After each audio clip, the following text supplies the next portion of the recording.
Muy buenos días, amigos Radio Escucha. Bienvenidos a todos a otra edición más de Opinión Pública, programa que transmitimos de lunes a viernes de 8:30 a 10 de la mañana a través de la frecuencia 91.9 FM y 1070 AM de Radio Estéreo, mi favorita emisora ubicada en Penonomé, Centro Geográfico de la República de Panamá.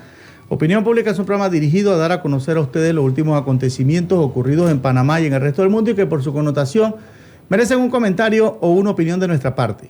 Usted también puede participar llamando a los teléfonos 997-7167 o 997-7165 y hacer sus comentarios, opiniones, críticas, quejas y sugerencias para conocimiento de la comunidad en general y de las autoridades en particular. A nombre de Santos Pinzón, quien se encuentra en los controles, de la compañera Edilza González y de este servidor Darío Fernández, le invitamos a escuchar y participar en el programa Opinión Pública. Bien, vamos entonces dando a conocer informaciones y a comentarlas. Y es que se hizo oficial, pues, ayer leía un Instagram, una publicación en Instagram, en donde se hacía oficial la postulación del expresidente Juan Carlos Varela o del presidente Juan Carlos Varela al Parlacén. Y esto, pues, ha hecho nuevamente saltar las alarmas, igual como se hizo con los hijos del expresidente Martinelli, de que sería pues solamente con miras a esquivar por parte de la justicia o esquivar los juicios que se tienen aquí, el juicio que se tiene de Odebrecht, acá pues en nuestro país, uno de los casos más emblemáticos incluso del continente, porque en varios países esto ha sido un escándalo de niveles superiores y que en este país pues va a tener sentado en el banquillo de los acusados a dos presidentes o expresidentes de la República, como usted desee ponerles el título, uno pues del Ricardo Martinelli y el otro Juan Carlos Varela. Y la noticia dice que el expresidente Varela, la noticia dice que es oficial, noticia es del diario La Prensa, y dice que el expresidente de la República, Juan Carlos Varela, será quien será enjuiciado la próxima semana por los sobornos de Odebrecht repartido a políticos y funcionarios panameños. Es uno de los 10 dirigentes del partido panameñista que se postuló para ser miembro del Parlamento Centroamericano en el quinquenio 2024 y 2029. Varela se apuntó el último día de las postulaciones el pasado domingo 17 de septiembre. Al mediodía de este miércoles 20 de septiembre se realizó el sorteo para saber el orden de la lista de postulados. A Varela le tocó el número 9 en la lista. Su suplente será Itzi Atencio, actual diputada de la Asamblea Nacional. Entonces, a recordar que Varela, cuando fue canciller, Edilza fue quien propuso la salida, fue quien coordinó la salida de Panamá del Parlamento Centroamericano, a la que posteriormente pues Panamá tuvo que regresar debido a todos los convenios a la que ha sido, pues, a los que ha firmado con los otros países centroamericanos. No es tan fácil, pues, la salida del país. Pero sí lo lograron, en un periodo de tiempo lo lograron y ahora, pues, qué casualidad más grande que da la vida que ahora se postula para participar precisamente de una asamblea o un grupo de personas a la que ellos mismos, cuando estuvieron ambos como candidatos a la presidencia, tildaron de cueva de ladrones. Entonces, ahora entra al ruedo del Parlacén. Los nombres completos: Alcibiades Vázquez Velázquez, Pablo Isaac de León Acosta, Asilda Ábrego Aviles, Abelardo Abdiel Muñoz Concepción, Danis Mireya Montemayor Cedeño, Isaura Rosas Pérez, Augusto Enrique Cortés Gutiérrez, Exberto Cedeño Tejera, Juan Carlos Varela Rodríguez y Arturo Ecles González. De ahí, de esa lista, solamente te puedo mencionar que conozco al exministro Alcibiades Vázquez, Arturo Ecles, no es aquí de Copé, sí, ¿verdad? Aguadulceño. Aguadulceño. Y al expresidente, pues, Juan Carlos Varela. Pero esto le va a corresponder ahora al partido panameñista en su directorio, que está pendiente a ver si el directorio del partido panameñista, que se va a reunir este fin de semana, escoge a Juan Carlos Varela como uno de los candidatos en esa lista del Parlacén, ¿no? Y esto si es así, si ocurre de esa manera, definitivamente pues que iría en contraposición a lo que viene pregonando José Isabel Blandón con el tema de la lucha contra la corrupción, porque si Varela es incluido en esta lista, entonces, ¿dónde quedaría todo lo que se ha estado hablando de la lucha anticorrupción que plantea pues el partido panameñista ahora junto con el partido Cambio Democrático? Pero tenemos un oyente vía telefónica, no sé si es relacionado al tema. Adelante al oyente. Se fue. Así que esa es pues la... ¿Está allí? Adelante al oyente. Se fue. Bien, vamos a...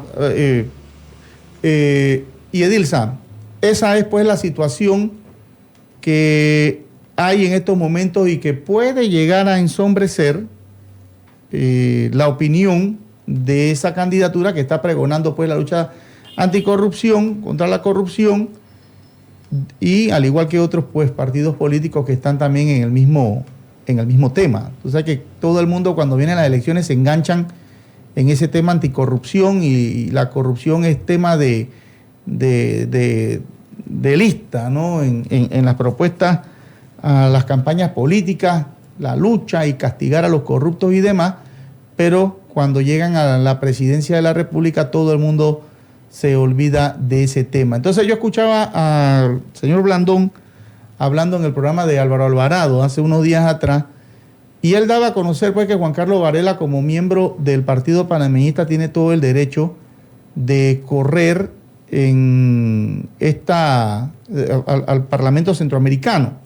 Tiene todo el derecho, es un miembro que tiene años de estar en el partido panameñista y que como tal pues, como cualquier otro miembro de ese colectivo, puede inscribirse en la lista de aspirantes a ese parlamento. Y eso fue lo que dijo Blandón, que para mí pues debió haber tenido otro tipo de postura, ¿no? Haber cuadrado definitivamente que no estaba de acuerdo con esa postulación, porque él tiene que tratar de limpiar su nombre en un juicio que ya inicia la próxima semana. Si es inocente, ahí las pruebas que presente pues en el juicio se encargarán de limpiar su inocencia en este caso. Pero me pareció a mí que Blandón fue demasiado político en esto, y como que le sacó el cuerpo pues a la pregunta que le hacían de qué opinaba él sobre en ese momento la posible postulación de Varela, y que hoy día pues es una realidad, ya es oficial, como lo ha dicho pues el diario La Prensa. Así es, un tema definitivamente interesante y que pone nuevamente de manifiesto el rejuego político y la intención de algunas personas que, como lo ha dicho Darío, si proclaman ser inocentes y no haber caído en ningún tipo de irregularidad, entonces, ¿para qué buscar un refugio que a todas luces lo que quieren es de alguna manera impedir ser enjuiciados por este caso tan sonado y por el cual pues se les está reclamando, demandando por parte del Estado por varios millones de dólares a los dos expresidentes, tanto a Varela como a Ricardo Martinelli? Y además el hecho de que si en tu momento firmaste y dijiste, porque el tema acá es el doble discurso que plantean los políticos y por los cuales entonces la población tiene que estar muy, pero muy atenta a este tipo de personalidades y a estos tipos de comportamientos de las agrupaciones políticas en general. Porque si en tu momento firmaste una ley para salir del Parlacén, debió ser porque como hombre, como figura pública, como ciudadano, considerabas que no era lo mejor y no tenía ningún sentido de que estuviésemos allí por las razones que hayan sido, que lo hayas considerado en su momento. ¿Por qué cambiar de punto de vista ahora? O sea, cuando uno tiene un discurso, como decíamos en estos días, la palabra del hombre es la ley. O sea, tu palabra te define.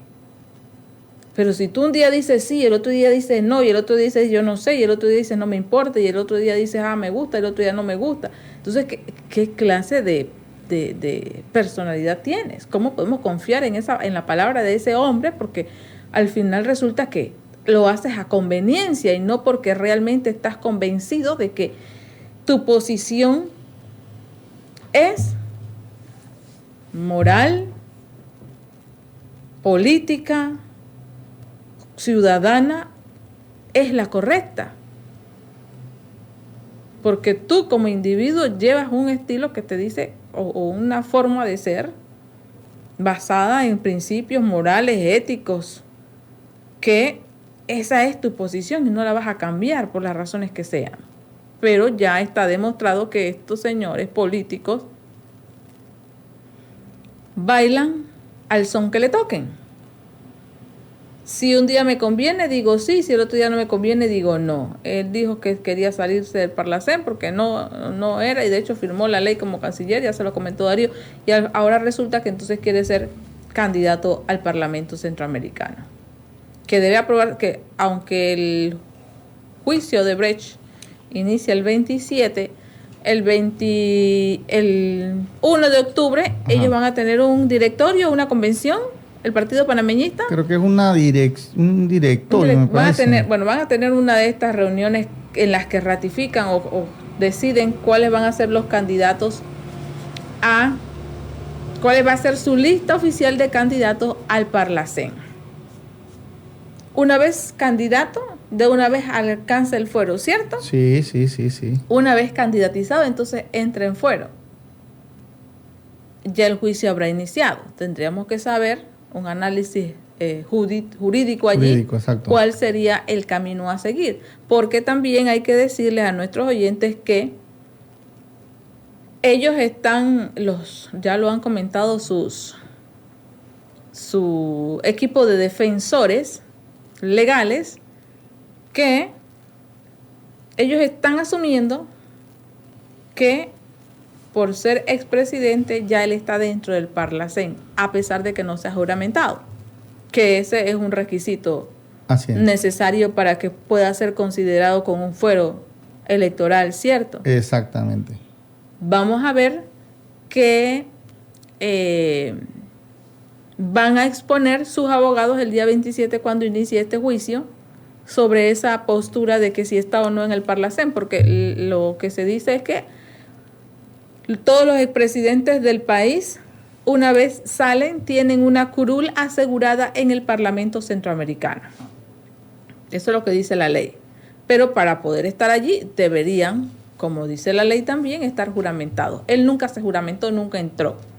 ¿Qué van a exponer esos abogados el día 27? Pues habría que verlo, porque ellos lo que están diciendo es que ya de hecho él está dentro del Parlacén a pesar de no haber sido juramentado. Falta ver qué interpretación legal haga la jueza en este caso sobre esa posición que pudiesen ellos presentar en torno a impedir ser incluido dentro de este juicio. Sí, ellos están alegando que como él salió de presidente, él tiene su espacio en el Parlamento, pero nunca ha sido juramentado. Tú mencionabas. Tampoco lo hizo la vicepresidenta Isabel Sainmalo, tampoco se juramentó nunca allí. Pero ella no está siendo investigada en ningún tipo ella no tiene problema en ese sentido. Exacto. Pero habría que ver qué dice el jugador en este caso. Sí, claro, exactamente. Si nunca dice, fue juramentado, no tiene derecho a eso. No tiene derecho, no tiene porque los hijos Martinelli tuvieron que juramentarse para poder entonces tener el fuero. El fuero, exactamente. Y ahora la Corte es la que tiene que decidir la suerte de los dos, ¿no? Así es. Entonces, pero ese es el dilema. Y sí, de no aceptar eso, él entonces entraría en juicio. Pero de una vez, a los 3 días, entonces obtendría un fuero un fuero electoral de ser incluido dentro de la lista de los 20 candidatos al Parlacén del Partido Panameñista. Habría que ver si le sirve también, porque Así ya es. El juicio ya inició. Bueno, habría que ver qué dice los análisis jurídicos en ese sentido. Así es, tendríamos que ver qué pasa en el transcurso de esos días, que ya pues pronto, la próxima semana, debe iniciar este juicio histórico también.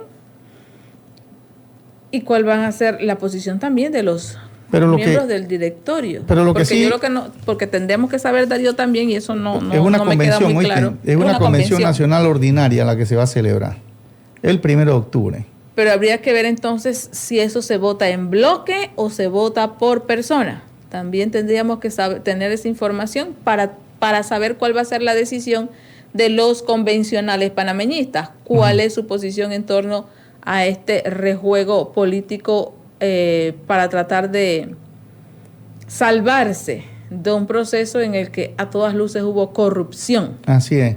Entonces, ¿qué piensan los convencionales panameñistas sobre la corrupción? Así es. Eso también va a quedar de manifiesto una vez se realice el 1 de octubre esta convención. Dice la información acá que el pasado martes Blandón fue consultado sobre la posible postulación de Varela y respondió que el expresidente no necesita su permiso para candidatizarse. Pero tú como candidato a la presidencia tú puedes decir, bueno, yo estoy preocupado por la corrupción y una de mis propuestas es acabar con la corrupción en este país. Entonces, claro, mal haría él de postular. Estamos de acuerdo que si él va yo no se lo puedo impedir, pero mi mensaje es que preferiría que no decir algo así, pero yo no sé, por eso que decía que es político. Yo vi al hermano, a Popi Varela aquí el día que vino Blandón, que tuvieron una reunión grande aquí en Penonomé. Entonces uno no sabe si ese es uno de los posibles puntos para apoyar a Blandón, ¿no? Y ratificar esa alianza, porque aquí al final de esta noticia dice que hay quienes señalan que la postulación de Varela fue uno de los temas que estuvo sobre la mesa en la discusión de la alianza electoral Cambio Democrático Panameñista presentada oficialmente el pasado sábado 16 de septiembre. Entonces, y si ese fue uno de los puntos, nosotros necesitamos que fulano vaya como candidato al Parlacén. Es una sinvergüenzura, te voy a decir la verdad. O habrá dicho Rómulo, nos preocupa que vaya como candidato. Sería bueno saber cuál fue la posición de ambos en eso, ¿no? ¿Quién pidió qué? También. ¿Cuál fue la propuesta dentro? O sea, ¿de qué se habló? ¿De que uno estaba a favor y el otro en contra? ¿O de que vamos a negociarlo pues y que pase? Sería buenísimo que cada uno dijera qué fue lo que negociaron, si en efecto eso fue así. Ya estaría el primer desacuerdo, si fuera así el primer desacuerdo antes de llegar a la presidencia de la República. Pero sí, o sea, a todas luces pues es una sinvergüenzura este tema y podemos decirlo de esa manera, porque si usted está pregonando que usted es inocente, vaya y siéntese. Claro. Y demuestre que usted es inocente junto con sus abogados. Usted tiene sus pruebas, porque eso sí, él, y hay que decirlo, acudió a todos los llamados que le hizo la justicia. Él no estuvo escondiéndose, no fue como el otro, él fue a rendir sus declaraciones y todo lo demás al principio, ¿no? Pero bueno, no sabemos si ahora está sintiendo que el lobo está cerca también. O sea, ya sabe cuáles son las pruebas que tiene la fiscalía. Y más con lo de Estados Unidos también. Ya sabe cuáles son las pruebas que tiene la fiscalía. Exactamente. Y ahora también con lo de Estados Unidos, ¿no? Fue designado como corrupto, exacto, para evitar que entrara allá al territorio norteamericano. Así que bueno, así están las cosas acá en nuestro país. Y hay que estar política pendiente. Y judicial. Así es. Ustedes pendientes y háganse sus ideas ya de qué es lo que está ocurriendo, y a la hora de que venga la decisión que está en las manos de todos y cada uno de nosotros, pues tomemos las mejores decisiones para, ojalá se pudiera acabar con la corrupción. Nos vamos al cambio correspondiente a la hora y retornamos con invitados para hoy. Pronto regresamos con más de Opinión Pública, aquí en Radio Mi Favorita, 91.9 FM y 1070 AM. Ya regresamos. Ya estamos de vuelta con más de Opinión Pública, aquí en Radio Mi Favorita, 91.9 FM y 1070 AM. De vuelta con más en su programa Opinión Pública, y como les adelantamos, pues tenemos entrevistas programadas para este bloque. En línea telefónica se encuentra el señor Roderick Gutiérrez. Él es el gerente del grupo CAMSA, especialistas en gestión ambiental. Y esta mañana queremos conocer el punto de vista del señor Gutiérrez en torno a el contrato minero. De eso, pues él quiere plantear su punto de vista. Vamos a escuchar a ver cuál es el planteamiento en torno a esta situación. El grupo CAMSA realiza estudios de impacto ambiental. ¿Han trabajado ustedes realizando algún tipo de impacto ambiental relacionado al tema minero? Señor Gutiérrez, buenos días, adelante. Sí, muy buenos días, muchas gracias por la entrevista. Buenos días, saludos a todos los que nos escuchan. Sí, nosotros ya llevamos desde el 2007 aproximadamente dedicado a lo que es el tema de el manejo, gestión, estudios de impacto ambiental de proyectos mineros aquí en Panamá y también fuera de Panamá. Nosotros somos la única empresa panameña de servicios ambientales que ha elaborado más de un estudio de impacto ambiental para un proyecto minero. Y bueno, de eso nos hemos estado también dedicando, más que todo haciendo los cambios desde adentro de los proyectos y no desde afuera como algunos grupos pretenden, ¿no? O sea, dentro de los proyectos y mucho mejor desde la planificación se pueden entonces implementar algunas cosas positivas para los proyectos. Y en el sector minero, que es un sector bastante interesante, que otra cosa también que no es para nada nuevo aquí en Panamá, es muy publicitado hoy en día por el tema de Cobre Panamá, pero el sector minero en Panamá lleva más de 400 años y de forma ya organizada, estamos hablando desde el 1916, que se creó el primer código minero, y 1963, que es el segundo código minero de la República de Panamá, que está vigente actualmente. Muy bien, ¿ustedes trabajan para la minera realizando los estudios del impacto de las actividades que ellos realizan? No, nosotros no trabajamos directamente en lo que son los estudios de impacto ambientales. Como dije anteriormente, nosotros ofrecemos asesoría. En algunos proyectos hemos hecho los estudios de impacto ambiental, pero en otros hemos ofrecido la asesoría. En el caso de actualmente Cobre Panamá, por supuesto, nosotros hemos estado desde los tiempos de la negociación del contrato, específicamente en lo que es el sector ambiental. Como dije hace un momento, tratando de que las cosas en materia ambiental se tomen en cuenta en todo el proceso y largo y ancho del proyecto. Muy bien, hablando de eso precisamente, uno de los temas que más llama la atención del público cuando se pasan estas imágenes del área minera, los tajos y la deforestación que necesariamente se da en esas áreas, se hace obviamente un gran impacto. ¿Qué alternativas o qué proyectos han propuesto ustedes, si lo han hecho, para tratar de mejorar el impacto o reducir el impacto que la devastación de toda esa área puede causar en un área boscosa tan importante cercano al corredor biológico mesoamericano? ¿Qué actividades específicas están ustedes llevando a cabo o han recomendado y se están haciendo para minimizar estos impactos? Bueno, sí, precisamente por eso cuando uno entra desde la etapa de planificación de todo proyecto, o sea, y revisa el estudio de impacto ambiental, uno se da cuenta que desde el principio se comienzan a tomar en cuenta algunos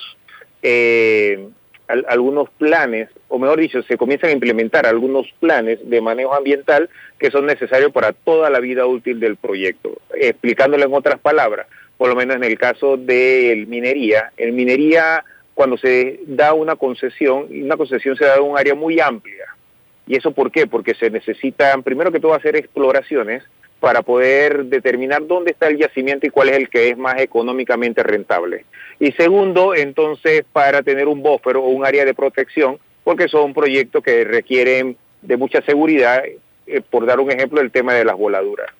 Entonces, no todo el área se trabaja. Y entonces, cuando nosotros entramos en la parte ambiental, en la parte de planificación, nosotros lo que verificamos es que realmente no todo el área se vaya a impactar, y que las partes que van a ser impactadas porque se necesitan para el desarrollo se vayan recuperando una vez se vayan dejando de utilizar.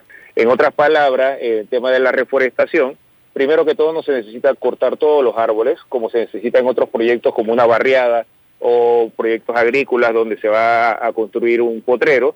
En el área minera no se necesita devastar todo el área, solamente se necesita utilizar las áreas donde se van a establecer las infraestructuras, llámense carretera, talleres, planta, el tajo, y por supuesto los campamentos. Esas son las áreas que realmente se van a impactar. Las otras áreas son las que nosotros determinamos para que no sean impactadas, para que no sean tocadas, y las áreas que ya han sido impactadas porque se necesitan para poder desarrollar la actividad, entonces tengan un plan de reforestación, un plan de manejo ambiental, un plan de manejo de protección de flora y fauna y un plan de cierre. Todos estos planes se elaboran y son inmersos en el estudio de impacto ambiental, porque a pesar de que algunos creen que solamente es para un mero trámite, no, el estudio de impacto ambiental es esta herramienta de planificación a todo lo largo y ancho del proyecto. Por eso se habla desde la planificación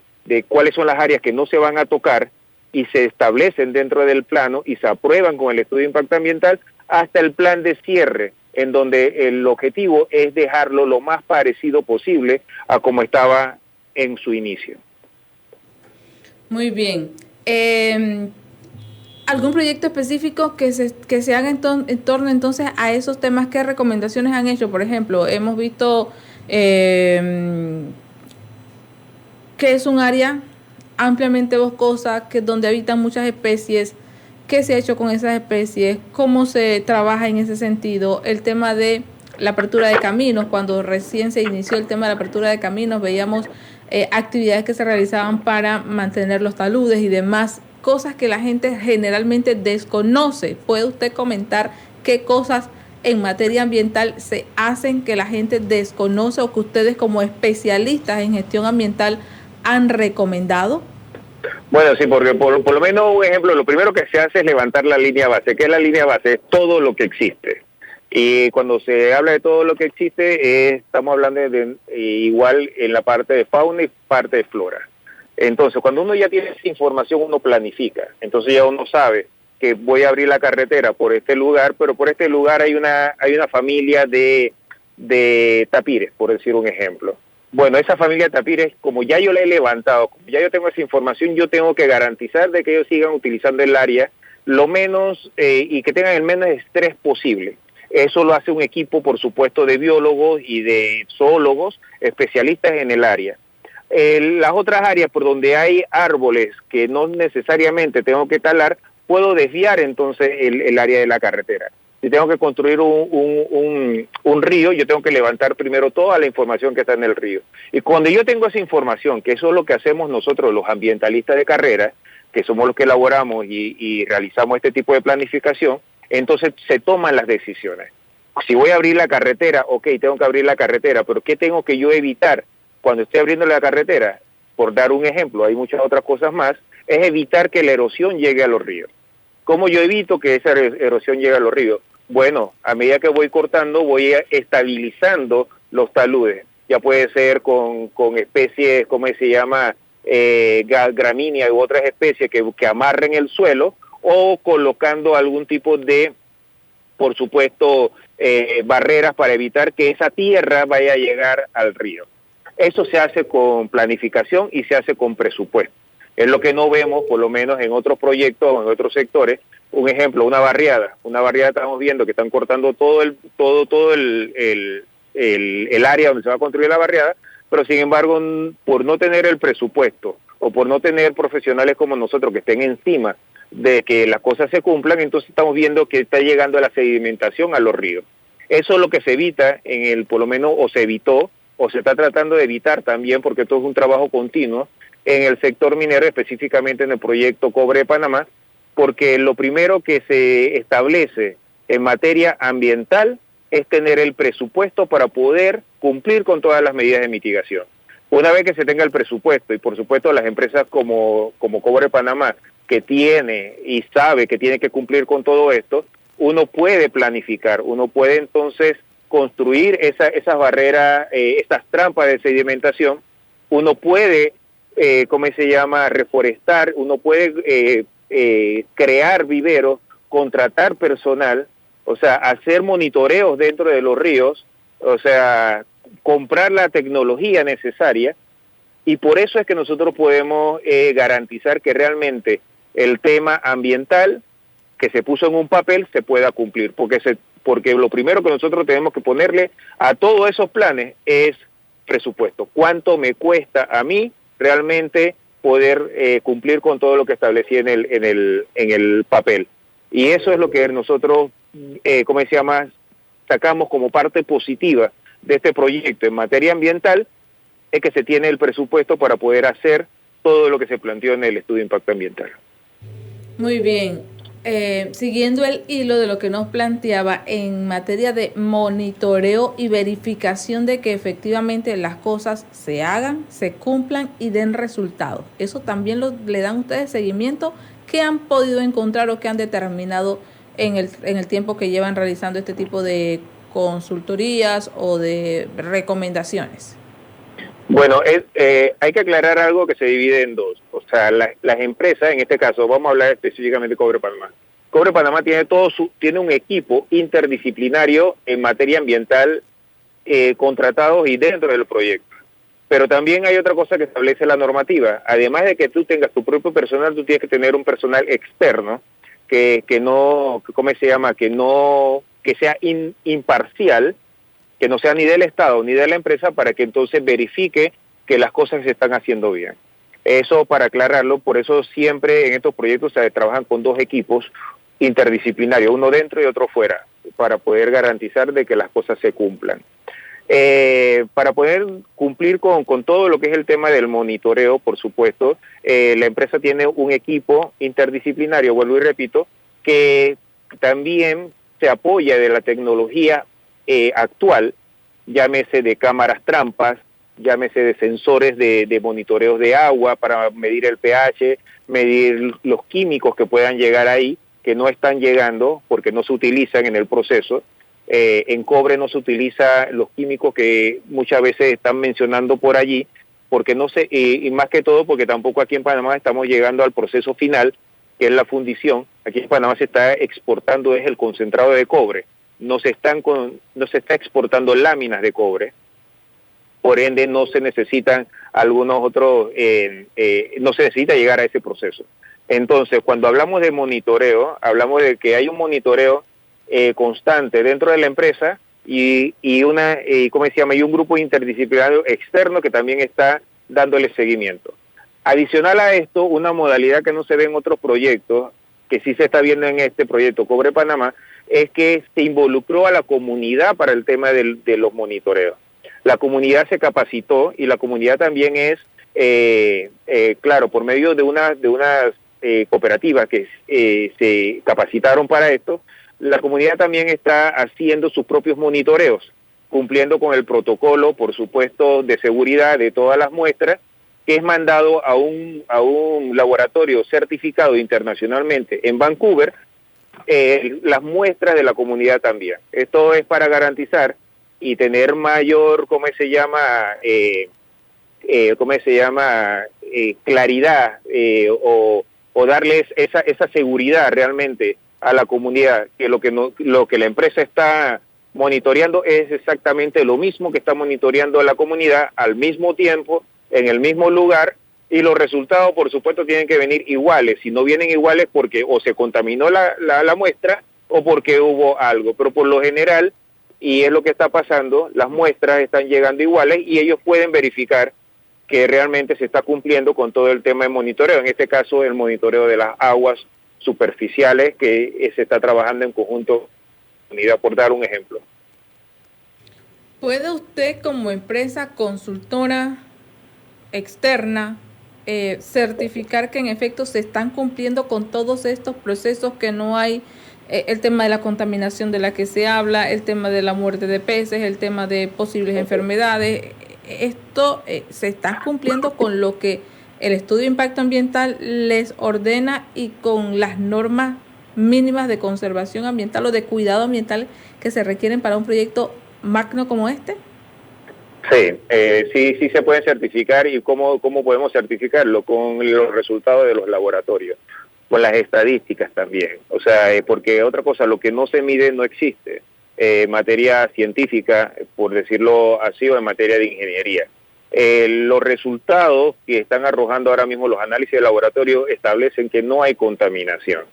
O sea, yo no puedo decir que hay contaminación por el simple hecho de yo ver de que el agua cambia de color. Puede ser de forma natural también, puede ser por sedimentación, puede ser porque está lloviendo en la cabecera del río. Miles de cosas pueden pasar y pueden hacer cambiar la coloración.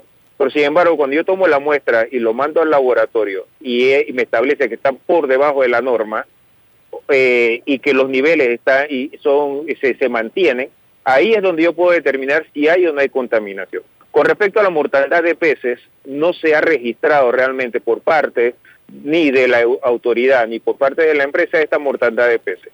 Muchas veces vemos la foto de un pez muerto sobre una roca, pero no identifican, no hay una coordenada, no dicen de qué lugar fue tomada, no hay un paisaje más amplio que identifique que hay un puente, hay un nombre de un puente que diga que esto fue en esta comunidad y que por supuesto no es una fuente confiable.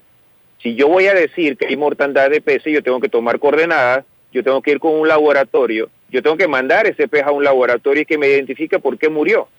O sea, porque también uno lo puede ver en otras áreas y no estoy diciendo de que no se ha dado esos casos en Panamá, en otras empresas se han dado esos casos por no haber cumplido con sus medidas de mitigación adecuada, pero en este caso, en Cobre Panamá, sí puedo determinar que no hay ninguna estadística, no se ha arrojado todavía ningún informe y no hay tampoco ningún, multa por contaminación de los ríos. Eso es muy importante decirlo porque otros andan diciendo que hay múltiples multas que están en la Fiscalía de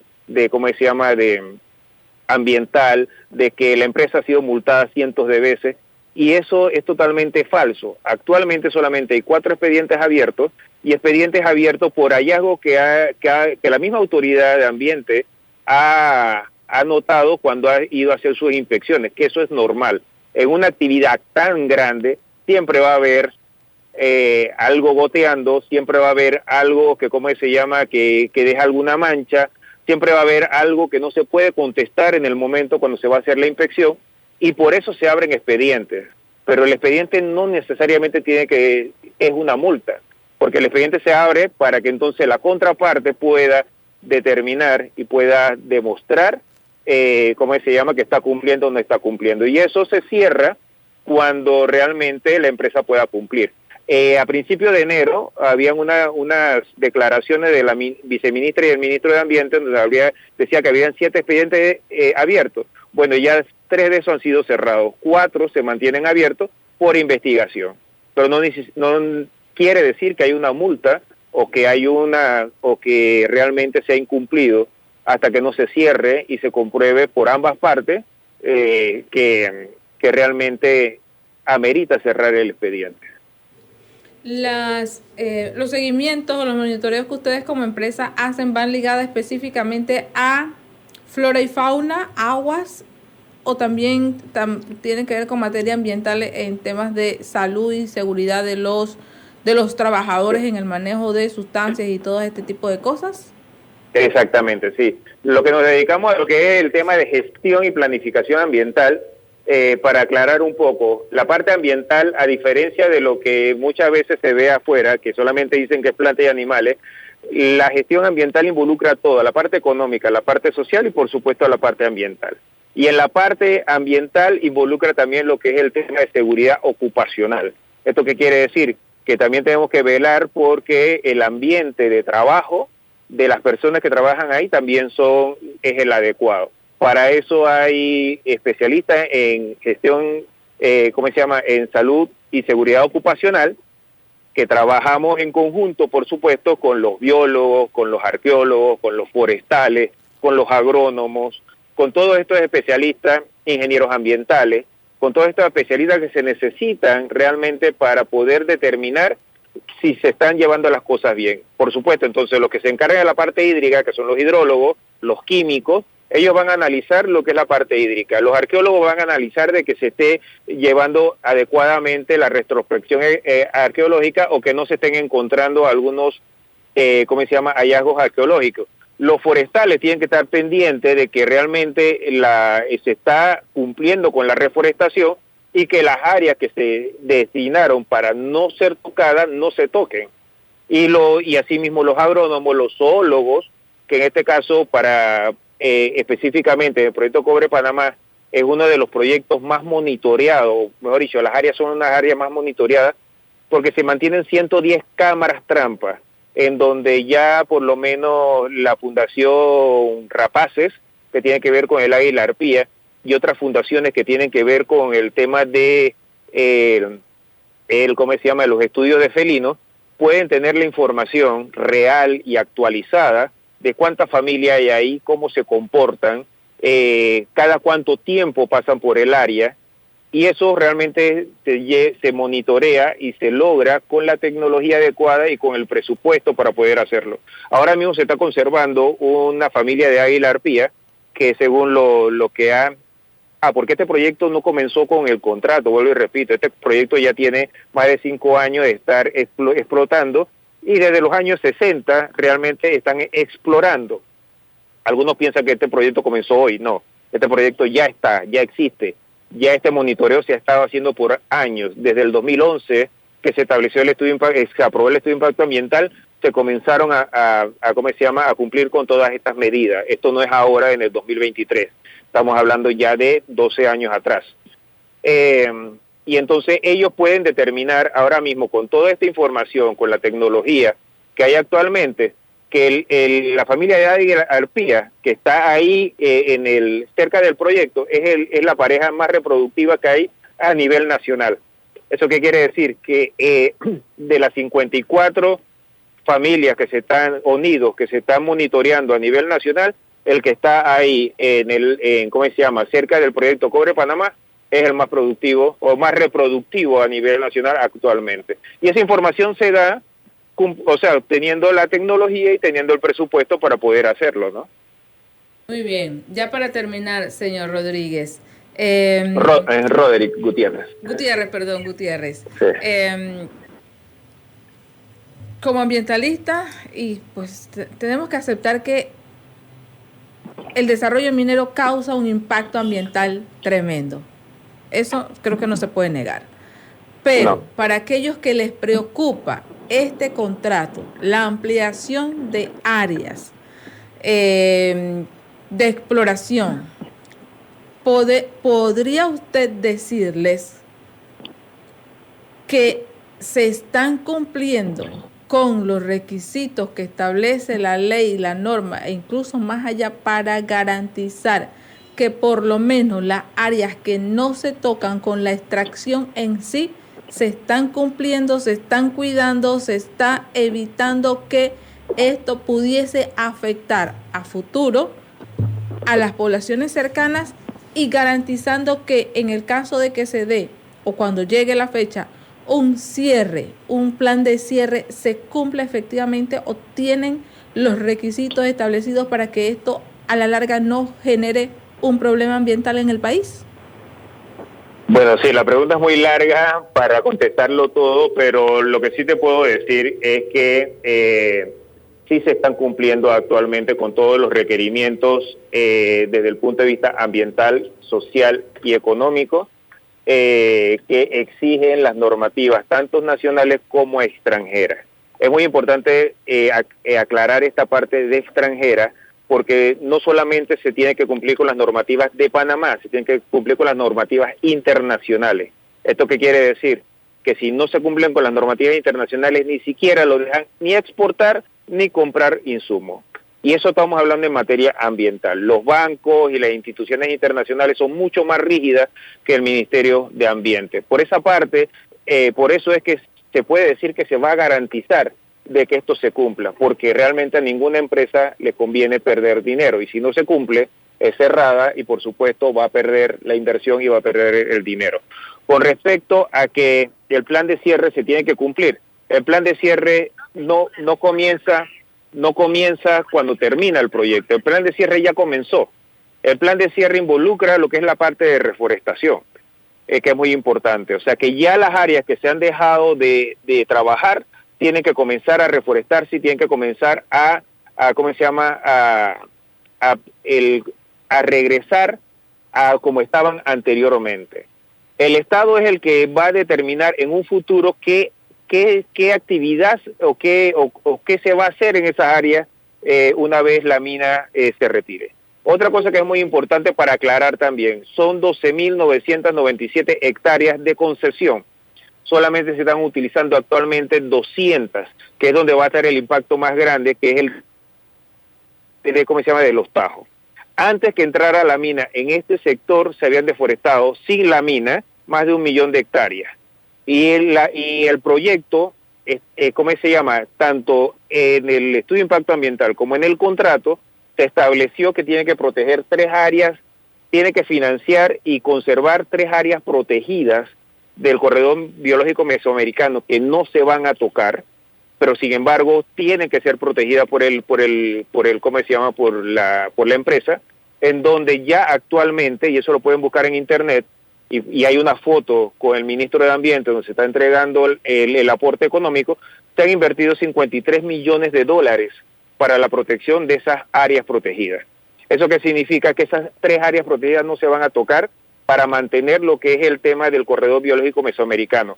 Que si uno busca el plano forestal, de cobertura forestal, ahora mismo en Panamá, el área más protegida o más verde del corredor biológico mesoamericano es el área de Donoso, porque está protegida actualmente y no va a ser tocada por el proyecto. Las otras áreas se van a ver parches amarillos o blancos, porque el avance de la ganadería, el avance de la población, el avance de otras actividades está creciendo hacia el corredor biológico mesoamericano. Si no tenemos el dinero para protegerlo, va a pasar lo que está pasando fuera del área de concesión. Fuera del área de concesión avanza la población, dentro del área de concesión la empresa, con toda la tecnología, las cámaras, el personal que tiene destinado y el presupuesto que le tiene destinado a eso, es el que va a garantizar que eso no se toque. De que hay impacto en los proyectos, hay impacto, no lo vamos a negar, pero para eso entonces entramos nosotros, los ambientalistas de carrera, para poder planificar y proponer cuáles serían las medidas de mitigación y compensación más adecuadas para poder que ese impacto sea el menos posible. Porque vuelvo y repito, en una barriada, cuando se construye un mall, cuando se construye una carretera, cuando se construye, siempre va a haber impacto. En este proyecto o en esta actividad, la diferencia es que se tiene un plan de cierre y la diferencia es que está más normado tanto a nivel nacional como a nivel internacional para poder que se cumpla. Esa es la forma en que trabaja la minería no solamente en Panamá, sino a nivel mundial. Muy bien, hemos conversado entonces con el señor Roderick Gutiérrez, gerente del grupo CAMSA, especialistas en gestión ambiental, explicándonos un poco cómo se trabaja y qué se hace en materia de gestión ambiental dentro del proyecto minero. Gracias, licenciado, siempre bienvenido, y bueno, importante a destacar toda esta información que pues a veces desconoce la población y que considero importante también que se dé a conocer. Siempre bienvenido. Muchas gracias. Hasta luego. Muy bien. Interesante la conversación con el señor Gutiérrez sobre el tema minero y una de las preocupaciones que tienen los que se oponen al tema minero en el país. Así que mientras más información tengamos, mejor decisiones se pueden tomar y mejor posiciones podemos asumir en torno a los temas en general. Yo lo que sí lamento, y siempre lo he dicho, Darío, es que las empresas siempre mantienen un cierre, una falta de comunicación. Un hermetismo. Exacto. Yo no sé cuánto pagan a estas empresas que les sirven de publicitarias, que al final siento que no hacen el trabajo que les corresponde, porque lo más que hacen es mandar y hacer propagandas, pero no informan, no mandan a los especialistas, no tienen a esa gente que, como el señor Gutiérrez, maneja la información desmenuzada para que la comunidad conozca en general qué es lo que se hace y cuáles son sus compromisos, porque también es un tema que tienen que darse a conocer y sencillamente pues prefieren callarse y quedarse con mucha de esa información, y al final entonces salen otras informaciones que, con conocimiento o no de los que están allá adentro, de lo que ocurre allá adentro, pueden generar algún tipo de desinformación. Pero pues por eso damos estos espacios para que todas las partes, todos los que saben de los temas puedan hablar, puedan exponer, y que de esa manera nuestros oyentes tengan una mejor visión de los temas para que puedan tomar entonces una posición informada sobre todo. Así es. Tenemos que irnos al cambio de comerciales. Vamos y retornamos con más de Opinión Pública. Pronto regresamos con más de Opinión Pública, aquí en Radio Mi Favorita, 91.9 FM y 1070 AM. Ya regresamos. Ya estamos de vuelta con más de Opinión Pública, aquí en Radio Mi Favorita, 91.9 FM y 1070 AM. Bien, estamos de regreso con más de Opinión Pública. Tenemos un oyente vía telefónica. ¿Cerró? ¿Se fue? Bueno, se fueron los dos oyentes que teníamos. Bien. Elisa, ayer nos enteramos pues mediante una nota, ¿verdad? Así es. Una nota que se envió, que se dio a conocer que el sindicato de transporte de la provincia de Coclé, ¿qué se llama? Sindicato de Trabajadores del Transporte de la provincia de Coclé, el STTPC. Así es. Abandona la terminal, abandona el patio terminal del transporte. No hay respuesta por parte de la autoridad del tránsito, según lo que indica la nota. Tú tuviste acceso a ella. Y pues esto es de preocupación. Preocupa por todas las partes, porque ahí se advierte que van a volver a hacer piquera donde lo hacían anteriormente. Y anteriormente, precisamente, eso fue un movimiento que se hizo. Nosotros acá también iniciamos una campaña en ese sentido para aquel entonces, para que los buses que hacían piquera a lo largo y ancho de toda esta área, el mercado, de la central, de todo eso, por ahí se retiraran del área, porque era un caos, un desorden lo que se formaba allí. Aparte que nosotros aquí éramos testigos de las condiciones en las que los propios usuarios del transporte tenían que pasar lluvia, los borrachos molestando la paciencia, paquetes que se les perdían, la gente no tiene dónde hacer sus necesidades y todo lo demás antes de subirse al bus. Entonces, yo quisiera pues saber la opinión de la gente, porque también nos gustaría saber qué va a pasar con el tránsito, qué va a hacer el tránsito con una decisión como esta. Y considero que vamos a echar para atrás definitivamente. Así es, definitivamente, Darío.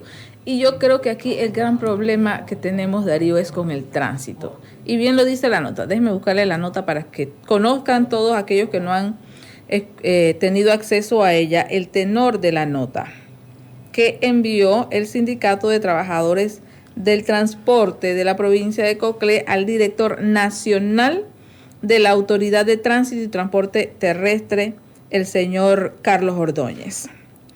Dice: respetado director, reiteramos nuestro interés en la reorganización en las rutas y sistema de transporte en el área de Penonomé, provincia de Coclé. Han pasado varios meses sin recibir respuesta a lo antes señalado. Por tal motivo, nuestra organización transportista no puede seguir obligando a nuestros compañeros que presten el servicio desde el patio Terminal Boulevard. Por esta razón, en los próximos días dejaremos de prestar el servicio en la terminal mencionada y volveremos a los puntos de piquera que existían antes. Atentamente, Justo Castañeda, secretario general, Aurelio Andrión, secretario de Defensa. Esto va con copia al director regional de la ATTT, Abelino Gamboa, a los medios de comunicación, al patio central Terminales de Coclé, al Ministerio de Gobierno y Justicia y Abel Obando de Canatra. Y esta nota fue recibida por la Autoridad del Tránsito el día de ayer a las 2:45 de la tarde. Es decir, que ya el señor Carlos Ordóñez debería tener conocimiento de esta situación. ¿Y cuál es el tema aquí que yo planteo? Pues obviamente lo que esta decisión pudiese causar. Porque desde hace tiempo, Darío, se han dado incluso protestas de algunos transportistas y demás en torno a primero los servicios que presta el patio terminal, que iniciaron con un proyecto de terminal que lleva ya creo que más de 7 años y no se concreta o no ven avances en el mismo. El tema de que no todos los transportes llegan al patio terminal. Primero porque si todos llegaran, el patio terminal no tendría espacio para atenderlos y esa es la verdad y pueden decirme lo que quieran. Pero si las 500 rutas de transporte que convergen en el área de Penonomé tuviesen la necesidad de llegar al patio terminal, no cabrían. Y esa es una gran verdad. Atención, señores del patio terminal, para que se activen, se pongan las pilas y vean a ver qué es lo que van a hacer.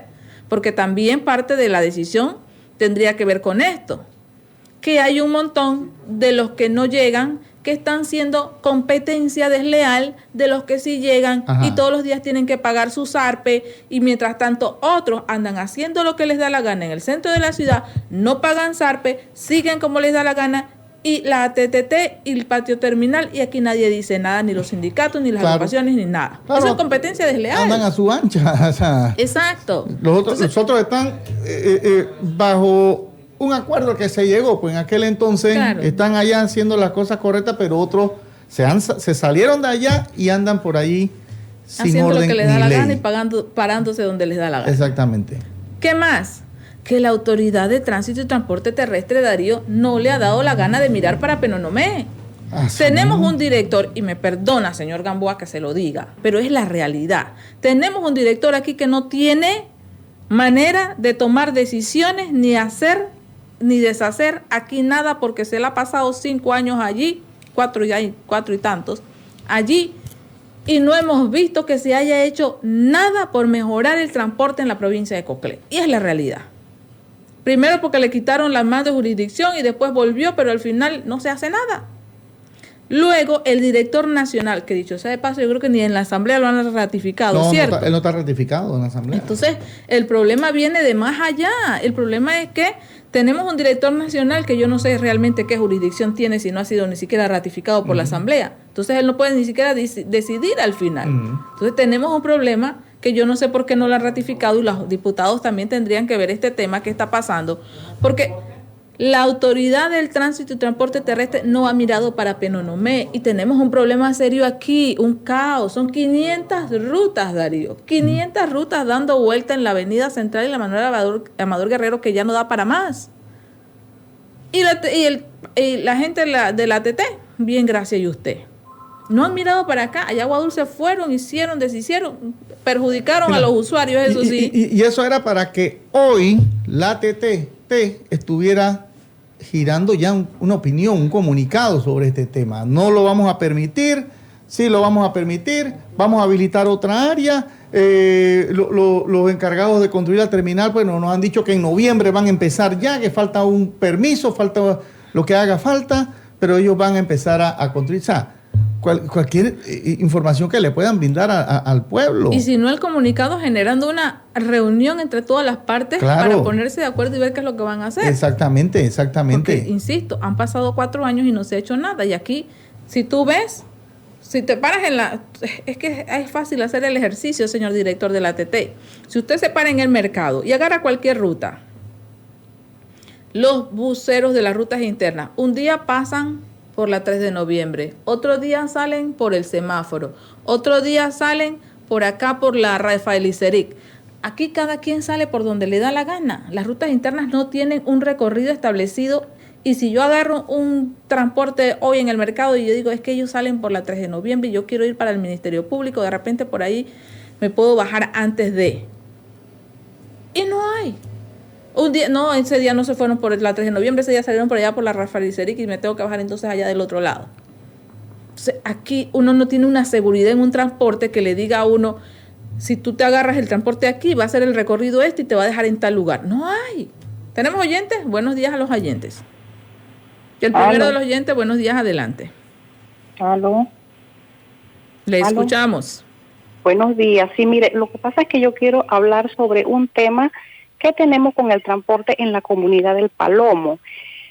Anteriormente teníamos un carro que brindaba un buen servicio. Luego ese transporte se retiró y ahora quedó un carro, ¿verdad?, que no reúne las condiciones para viajar para esta área que es de difícil acceso. El carro se la pasa más tiempo dañado. Por ejemplo, ahorita tenemos el problema de que los señores necesitan, los abuelitos, pues necesitan salir a ver los documentos del apoyo que el Estado les da, y no tenemos cómo sacar a los abuelos, a los señores. Los estudiantes andan a pie, ¿verdad? Se les dañan sus zapatos, llegan sucios a sus centros escolares, llegan tarde, porque no tenemos el apoyo del transporte, no tenemos el servicio del transporte. Hicimos una nota, la llevamos al tránsito para que evaluaran ese transporte que hay y no hemos recibido respuesta. ¿Hace cuánto mandaron esa nota? Hace como 2 meses, 1 mes y medio por allí. Imagínate, cuando nos retiraron el otro transporte. El área es un área de difícil acceso. Para sacar a los señores tendríamos que sacarlos, será en hamaca o no sé. Cuéntame pero no algo. tenemos. El transporte, ¿cuál es el problema? O sea, ¿no cumple con un recorrido? ¿No está viajando todos los días o no viaja a las horas correspondientes? ¿Qué es lo que pasa? O sea, el carro está en pésimo estado y se la pasa más tiempo dañado que o sea, no puede ir, no va. ¿Qué es, una chivita, un pick-up? Un pick-up, es un pick-up. Un pick-up. Muy bien. Ajá. Le agradecemos. El carro se la... Ajá. Sí, o sea, necesitamos que el director del tránsito o los sindicatos o alguien, ¿verdad?, se pronuncien sobre esa ruta o que den un permiso provisional, o no sé cómo van a hacer, pero necesitamos que nos resuelvan esa situación lo más pronto posible. Gracias. ¿Hay otro oyente? Bien, ahí está Darío. 1 mes y medio, casi 2. Y las autoridades por ley tienen 1 mes para darles respuesta a una nota que les sea llegada a sus oficinas. Y ese es el eterno problema con la autoridad del tránsito. Por eso que estamos como estamos y por eso que tenemos estos problemas en esta ciudad. Más oyentes, buenos días, adelante. Buenos días. Mire, este problema no es solo de Penonomé. En Abaúste hay 2 piqueras y qué problema con esto para los usuarios. Siempre por los intereses económicos de unos bellacos, perdone la palabra, el pueblo es el que sufre. Es otra cosa. Penonomé, yo soy penonomeño, yo me crié en Penonomé. Yo vivo en la mitad entre Penonomé y Abaúste, pero soy de Penonomé. Yo prefiero venir a Abaúste, le voy a decir la verdad. A mí me gustaba mucho Penonomé, pero yo les voy a decir la verdad, y lo siento decirlo, pero Penonomé se ha convertido en una ciudad muy hostil en lo que el reporte a ciudad se refiere. Miren, la carretera cómo está en la Interamericana, solo por ahí, por decirlo. Ustedes tienen que saber cómo está esa carretera. Miren la iluminación al frente de esa piquera. ¿Cuántas personas han sido atropelladas en el área de la piquera esa allá en Ondegó, creo que se llama? Eso es una oscuridad total. La gente que anda a pie por ahí se juega la vida porque un conductor no los ve de noche, eso está totalmente oscuro. Otra cosa, quieren hacer puentes elevados cuando ahí en Penonomé quedan bien pasos debajo de nivel. Más de 2 o 3 puentes se pueden hacer bien con la plata que hace un solo puente elevado. ¿Por qué? Porque Penonomé tiene pasos altos donde se puede meter túneles, mejor dicho, que son de mejor funcionalidad que un puente elevado. Solo era para eso, pero sí, sinceramente, la ciudad de Penonomé se ha convertido en una ciudad muy hostil, en lo que a transporte y así, espero me entiendan. Gracias. Gracias a usted, oyente, por su participación. Tremendo análisis. Una ciudad hostil, me quedo con eso. Y la gente no quiere venir. Imagínense, lo que dice el oyente, no solo va el transporte, sino que también, Darío, afecta a muchos otros sectores. La economía de esta ciudad, por ejemplo, que se sustenta en el comercio, se vería afectada por un tema de transporte. Porque es que aquí, como le dice el oyente, uno tiene que andar con un ojo adelante y otro atrás porque por todos lados, por decirles algo, en la central hay vehículos a ambos lados de la vía. 2 vehículos grandes prácticamente no caben. Eso genera un atraso en el tema del transporte. Esa área debería reorganizarse, reordenarse, y es lo que está pidiendo el sindicato desde hace meses al director nacional de la Autoridad de Tránsito y Transporte Terrestre, y nos preguntamos qué hacen en la ciudad capital. Que sí, entendemos que ese es otro revolú grande, pero ellos tienen la responsabilidad, sobre todo si no le dan al director regional la potestad de poder actuar como se debe, que vengan ellos pues y lo hagan. Pero no vienen y estamos como estamos y seguimos sin solución, sin reordenamiento, sin orden, ni ley, ni terminal, ni nada que les diga al ciudadano de a pie que hay un interés nacional por resolver un tema que también le están dando largas y sin ningún tipo de solución. Pero es que eso es lo que va a pasar si no hay respuesta del tránsito. Si no hay respuesta del tránsito, si no se reúnen, eso es lo que va a pasar. Aquí no vamos a ser testigos nuevamente de todo ese problema. Y la gente va a comenzar a llamar aquí que están haciéndome piquera en tal lado, que están en el río estacionado, que están ensuciando todo eso allá, que están dejando la basura. ¿Te acuerdas? Entonces esos eran problemas que se generaban, ¿no? Exacto. Que me están dejando la basura aquí a un costado de mi casa, que formaron pelea, que dicen palabras. O sea, eso es lo que va a venir. Si aquí no se llega a un entendimiento entre estas partes, ¿no? Y eso es lo que va a hacer. Pero también me parece que uno de los temas es el asunto de la terminal, ¿verdad? Es uno de los temas. La compañía está demorando demasiado. También está demorando demasiado. ¿Cuándo van a iniciar los trabajos? ¿Cuándo van a iniciar los trabajos para que ya los transportistas digan, ya están trabajando, ya empezaron, pronto vamos a tener un mejor espacio aquí para poder entonces operar de manera adecuada? Claro, porque teniendo los espacios se libera mucho acá, ya habría una ¿cómo decirlo? Un sistema apropiado o los espacios apropiados que le obligan a la ATT a ordenar el resto. Exactamente, pero no hay, o sea, no hay información, no envían algún vocero para que nos cuente cómo está el asunto. No sabemos en qué está trabado el asunto, si falta un permiso o algo así para iniciar la construcción. No lo sabemos. Y eso lo que trae como consecuencia son estas cosas, ¿no? Sí, porque la última información que tuvimos se suponía que antes de que terminara este año deberían haber esos avances. Pero fue una entrevista particular que le hicimos al señor Iserique en su momento con respecto al tema de la terminal. Pero es una información que debiera compartirse, que debieran reunirse todos. El problema del tránsito, Darío, es que aquí hay muchos caciques y pocos indios y no se ponen de acuerdo también, porque si el grupo transportista de esta ciudad, por lo menos a través de las diferentes organizaciones, se cohesionaran, se pusiesen de acuerdo en exigir lo que realmente se necesita, otro gallo cantaría. Pero aquí cada quien anda por su lado y de hecho saltó acá el sindicato, pero nos gustaría saber el resto de las organizaciones transportistas qué piensan de esta decisión del sindicato y qué piensan de todo este tema de la competencia desleal, de la falta de una terminal apropiada. Nos gustaría escucharlos también para saber cuál es su posición y cuándo es que consideran ellos, si piensan al igual que nosotros que la responsabilidad es de la autoridad del tránsito. Porque muchos se quejan. ¿Hay oyente? Vamos con el oyente antes de continuar. Buenos días.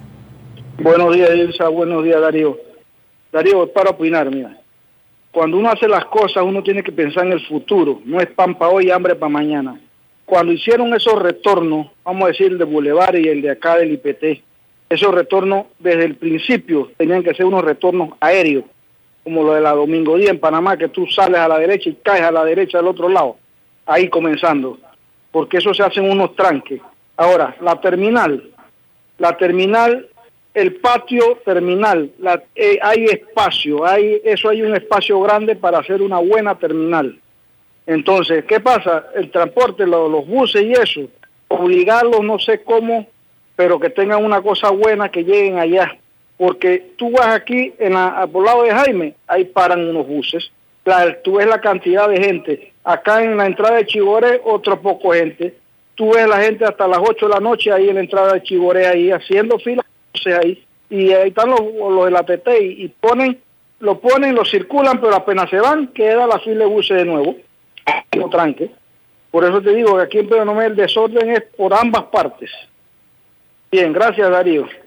Gracias a usted. Gracias a usted, oyente. Y es que el oyente tiene mucha razón en lo que dice, porque insistimos, si tuviésemos un lugar apropiado en donde todos esos transportes fuesen a prestar el servicio, la gente no tendría necesidad de apiñarse, como lo dice el señor. Aquí en esta bajada del Super Jaime, y no quiero que piensen los usuarios que de alguna manera queremos afectarlos, porque al final, pues, algunos dirán ir a la terminal me costaría 35 centavos más y volver y todo aquello. Yo sé que son temas, pero ¿a ustedes les parece justo que cuando caen esos aguaceros, la gente esté allí apiñada? Yo a veces paso por allí utilizando la acera que me corresponde, porque no voy a andar caminando por la carretera a ver si un carro me atropella y pierdo yo la vida allí. Y tengo que pasar apretujada entre los pies, entre las bolsas, entre los paquetes, entre los niños llorando, entre los señores vendiendo cuantos chécheres. Eso allí es un revolú. Pero les es más fácil a los usuarios y como no hay quien ponga orden, pues allí están. Sin un baño, sin espacios apropiados, obstaculizando el tráfico del resto de los ciudadanos. Que si llueve, que si hace sol, que si hace calor, allí están, a expensas de lo que sea. Sin contarles allá en el en el otro área de la entrada de Chigoré. Y la autoridad de tránsito insiste en mirar para otro lado. Y digo, si tal vez eliminásemos o sacásemos todo eso, si ordenásemos el tema del tránsito, si por ejemplo en la central el estacionamiento fuera obligado solo de un lado y no de ambos lados, el tráfico sería más fluido, los vehículos de la ruta interna tendrían una fluidez más especial para poder hacer sus recorridos más rápido y brindar un buen servicio y que la gente pueda ir y venir de la terminal rapidito, sin mayores problemas, en un buen transportes adecuados, sin tanto ruido, sin tanta bulla, bien acondicionados y demás. Sería diferente si podíamos cambiar nuestro sistema de transporte y tal vez el sistema funcione. El asunto es que como acá a nadie le interesa mejorar este problema, seguimos en las mismas. Y otra vez hago el llamado a las autoridades locales, porque insisten en creer que ese no es un tema que a ellos les corresponda. Y yo creo, señores de autoridades locales, gobernador, alcaldes, concejales, alcaldesa, concejales, que este es un tema en el que tal vez estos no les vayan a prestar atención ya. Pero a los que están aspirando, señores, por favor, interésense en ese tema. Si yo me pusiese a escuchar las entrevistas que hicimos aquí en época de campaña el año anterior y los debates a los que fuimos y participamos y todos hablaban tal vez del transporte, al final a ninguno le interesó. Y seguimos con un transporte peor o igual al que teníamos antes. Y creo que es un tema que tiene que abordarse de manera interdisciplinaria con la participación de todos los sectores. Usuarios, que dicho sea de paso, por ahí estaban ya en la convocatoria de los nuevos representantes de los usuarios para las distintas provincias. Usuarios, transportistas, inversionistas en el caso de la terminal y las autoridades locales, que de una u otra manera también son dueños de los espacios públicos, que tienen que verificarse para, por ejemplo, paradas. Aquí yo siento que hay una falta de paradas apropiadas grande también. Lo que pasa es que las autoridades locales también tienen que velar por el bienestar de la gente. Así es. Y esto definitivamente que afecta al usuario del transporte, más incomodidad en vez de buscar comodidad, un transporte digno de repente, una manera correcta de esperar un bus, pero aquí lo que hay es empujones, gritadera, incomodidad, transportes en mal estado. Es lo que hay. Si no, que lo diga la señora del Palomo. Sí, exactamente. Un carro ayer que más está dañado que sirviendo a la comunidad, pero ellos se tienen que arriesgar seguro a subirse a ese carro, a ver si en una loma se destrampa un día y causa una tragedia. Exactamente. Pero entonces, la ATT, los revisados, le toman una fotito por fuera y pare de contar, vaya y sirva a los demás. ¿Qué clase de revisado es ese? Así es, por eso que te digo que aquí las autoridades locales ya tienen que tener su papel. Tienen que estar todos apuntando ahorita. Eso te lo puedo asegurar, que están ahorita con una libretita. Punto número 1 de mi plan. La terminal del transporte. El transporte en mi comunidad. Pero cuando llegan no hacen absolutamente nada. No hacen nada. Así es. Entonces ese es un problema grande, porque ellos se tienen que integrar a resolver ese problema en las comunidades, y más aquí en Peronomé. Aquí convergen todos los corregimientos de este distrito. Todas las personas tienen que venir al hospital, al seguro, tienen que venir a hacer algún mandado acá en los almacenes, a comprar comida acá, cualquier otra diligencia. Si necesitan alguna pieza para su casa, alguna cuestión, vienen a Peronomé. Vienen a dar su vuelta, están acá en Peronomé constantemente. Y qué mal que uno de nuestros oyentes haya dicho que prefiere irse a otro lado que venir a Peronomé. Atentos, comerciantes, cámaras de comercio. Yo no sé por qué en Peronomé no hay una cámara de comercio. Deberían también preocuparse por estos temas. Así es. Todos los sectores tienen que involucrarse en este tema y empujar para que las autoridades locales y nacionales tomen las decisiones que tengan que tomar, hagan los estudios o aforos o lo que corresponda que tengan que hacer para normalizar, para mejorar y para garantizar un buen servicio de transporte en esta ciudad, que crece, sigue creciendo, y que todos los días, yo estoy segura que si yo les digo a un oyente de cada una de las barriadas que tiene esta cabecera de la provincia, me va a decir que el servicio de transporte que prestan en su barriada es deficiente. ¿Y cuántas barriadas hay aquí en esta ciudad? Pocotón de barriadas. Y hay barriadas en las que, no hay bus. La gente tiene que salir a veces a la Panamericana o a la vía principal, porque los buses no recorren dentro de la barriada. Así es. No hacen el recorrido. O no tienen un lugar donde la gente pueda de repente, una piquera, el bus se estaciona, la gente llega y de ahí sale entonces para acá. Claro, porque ni siquiera eso exigen los municipios a las constructoras. Exactamente. Que haya casetas en cada una de las entradas o salidas para que la gente cómodamente pueda tomar con una parada señalizada. Horarios. El bus sale a las 8, por ejemplo, ¿no? A las 6 de la mañana, a las 10 de la mañana, a las 12 mediodía, a las 2 de la tarde. A esa hora salen los buses. Y a esa hora el bus está estacionado allí. El que quiera moverse, que vaya ahí a la piquera, se monta en su bus, se va, y si se perdió el transporte tiene que agarrar un taxi, obviamente, y eso, pero por lo menos tiene que haber una organización. Claro. Si evita de repente que el bus esté dando vuelta y vuelta y vuelta, porque también se quejan de la gasolina y todo lo demás. Pero llegue a una piquera, que la gente llegue allí, que la gente sea ordenada en ese sentido, como en los países en Europa. ¿Usted qué cree? En Europa, con la cantidad de gente que vive en todas esas barriadas, esos transportistas no tendrían ni que quejarse del combustible, ni que no hay pasajeros. Si lo que hay en esas barriadas es pasajeros. Porque tú te encuentras a la gente todos los días saliendo y caminando. Pero como no brindan un buen servicio, entonces te andan quejando y que para qué, que la gasolina, que el combustible, que no brindas un buen servicio, por lo tanto no tienes, el dinero no te alcanza porque te la quieres pasar dando vuelta en un solo lugar. Entonces, oye, Dilsa, ahora que mencionaste, triste realidad la que vivimos. Ojalá que las autoridades nos estén escuchando y busquen la manera de juntar a las partes para que le den solución a este problema y que no tengamos que ver nuevamente acá buses haciendo piquera en cualquier esquina, choferes orinando detrás de los buses, basura tirada cada vez que sale un bus. Que eso no regrese a esta ciudad, porque yo creo que no nos los merecemos.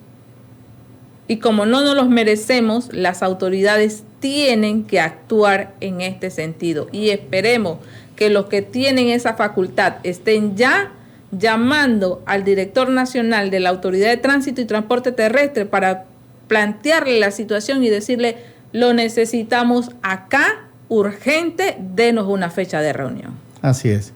Ahora que tú mencionabas ahí la Cámara de Comercio, rapidito, ojalá aquí en la provincia de Coclé se pudiera hacer como hicieron en Colón.